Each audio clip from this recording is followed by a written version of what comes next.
Hello world, my name is Oscar Tomico. I'm co-director of the Design for Emerging Futures Master Program. I'm head of the Design Engineering Program at Elizaba. And today we are with Scott Smith. Hi Scott. Hi Oscar. Scott works at the company, well, it's your company actually, Changeist, which is not just you, it's a group of people. And you've been exploring what it means to do future making and futuring for quite a lot of years. Actually, you just finished a presentation with all of our students, right? Right.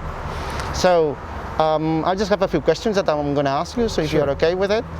And the first one is, so what's going on with futuring these days? So futuring, at least from our perspective, as a group that's been involved for 15 years or more, is really undergoing quite a transition. There have been sort of waves of development starting in the 1950s and 60s and then through the 70s, 80s. Each generation has kind of brought its own methodology and tools. But really in the past decade, you've started to see a real kind of opening and democratization of futures as a field, but also as a practice. So it's really kind of broken the boundaries of being a professional field and become more yet another kind of tool that people can apply to try to tackle difficult questions and major challenges in the long term.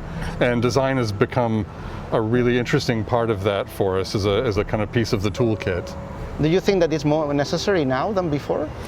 Each generation would probably say that that futuring was super necessary for their time period.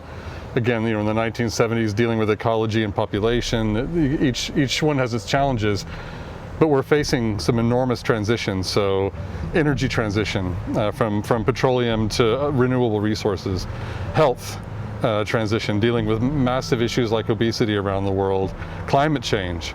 The most kind of enormous challenge of our time, a hyper object, as Timothy Morton calls it.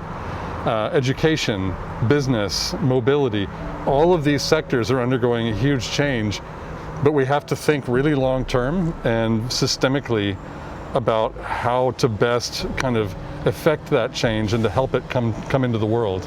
Yeah, it seems like a perfect storm for futures. In some ways, it's a really great time for futures, but also it's not about kind of more business for us as much as it is, I think, about taking those tools out to a much wider audience and engaging everybody, not just futurists, designers, professionals, but trying to kind of reawaken the critical thinking and awareness and long-term thinking of just individuals, people, groups, societies, organizations to play a part in all of those transitions. And what specifically about designers, what makes them interesting or special in this kind of process? And I would say more specifically, so how making, or the action of making and design action in general, can be key for a scenario creation and futuring. So if I hand you a report, a printed paper report with lots of bullet points and footnotes, you might read it, it's abstract to you, it's research someone else did and you may put it away, throw it off the building, whatever. But if I can illustrate an idea about the future to you in a material way that you can touch and feel and engage with and ask questions about and think about the usability and desirability of, you've broken into another dimension, not just the intellectual, but the sort of the emotional, the social, the kinesthetic. So materializing futures through artifacts and design help make them real for more broader populations to engage with them.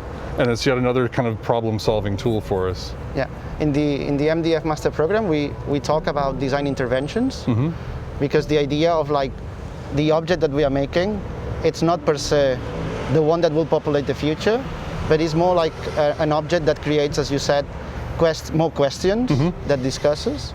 How does this work for you? How do you think this happens in your practice?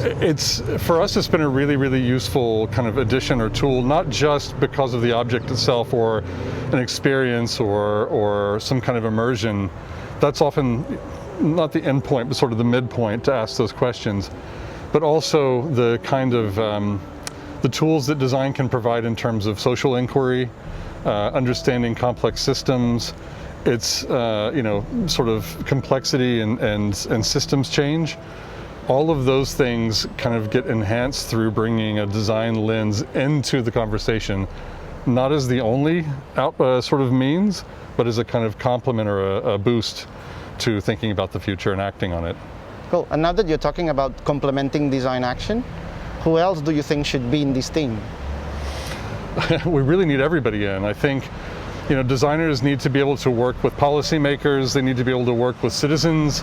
We see more and more kind of community engagement at the beginning of projects rather than delivering a product in a store or a policy or an experience later on.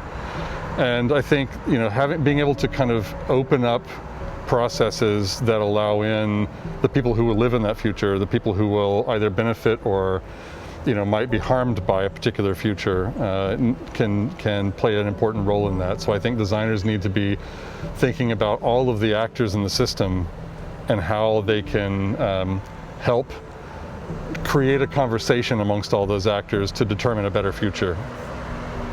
Sometimes people look at designers as if they try to play God or they think they know everything. Mm-hmm. For example, also in our master program, we ask them to involve themselves personally in the process, a way of breaking all these preconceptions, but also being at the same level as the mm-hmm. rest. For you, how much should we involve ourselves in the process? So and how much are we responsible from what we do? I mean, I think, you as a designer and myself as a sort of futurist, if we call it that, we have a responsibility to sort of bring a baseline of ethics and of open inquiry, of safety to these explorations. We also probably have a responsibility to bring all sides of a question, not necessarily to equate them, but to spread as much of the information and inputs on the table as we can to then make a decision from it. It's tough sometimes to keep your own choice out of the equation. I think it's important to be a good open guide to others to make those choices rather than imposing our choice on them. Yeah, but in a way I think that it's also important that you experience the implications of the future you're trying to create yourself. Yeah, absolutely. I mean, technologists have a term called dog fooding, right? It's the idea that you use your own product and experience it. That aspect of it I think is really critical. Being able to understand the initial flaws, the assumptions that may have been wrong, all of those sorts of issues, things like usability, and bringing in people with very different backgrounds and experiences so that it's not just your set of values you're injecting into that, but you're asking someone else, does this work for you? Mm-hmm. We see this, women, for example, designed out of products around the world every day because we were only looking at a standard user, whatever that is. We need to be thinking that way about the future as well and understanding not just how the principal designer driving a project can experience that future, but how many different kinds of people can experience it as well. And then one last question and we finish. What's the future of futuring?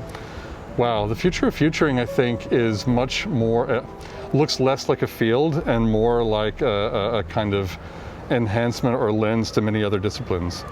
There are actually a lot of new young futurists and sort of design futurists which didn't exist before being trained and educated today. And the great thing is they look very different than we have in the past. So the part of that future is going to be much more diverse, much wider perspective, much more multidisciplinary, I think, and hopefully enabling a lot of other changes to happen. Cool. Scott, thank you very much for your time. And thank you for all of you to listen. See you soon. Bye-bye.